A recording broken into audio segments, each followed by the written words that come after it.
Azerbaijan's president said the UN had passed resolutions that could have helped avoid the recent conflict with Armenia, but had failed to enforce them. It was, he said, a clear case of double standards. While some resolutions of the Security Council are implemented within days, in our case, they remained unfulfilled for 27 years, which is a clear manifestation of double standards.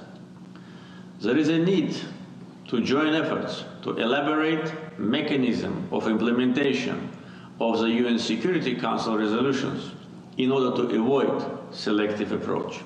While Azerbaijan blamed Armenia for causing it multiple problems, Cuba's president said the malign foreign interference in his country came from the United States. Mr. President, for more than 60 years, the government of the United States has not refrained from 1 minute in its attacks against Cuba. But in this crucial and challenging moment for all nations, its aggressiveness has gone beyond the limits. The most cruel and the longest economic, commercial, and financial blockade which has ever been imposed on any country has intensified in an opportunistic and criminal fashion in the midst of this pandemic. Iraq's leader was also concerned with the outside forces which he said were causing continuing instability. The success of peace efforts can't be seen without Iraq.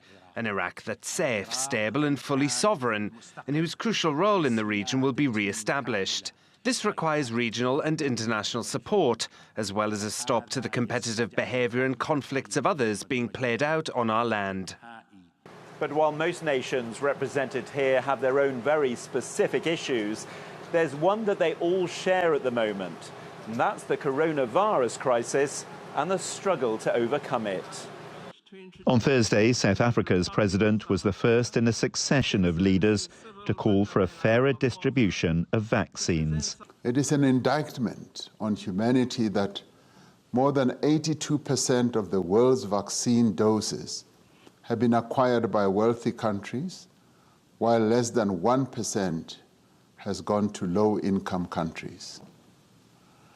Unless we address this as a matter of urgency, the pandemic will last much longer and new mutations of the virus will emerge and spread.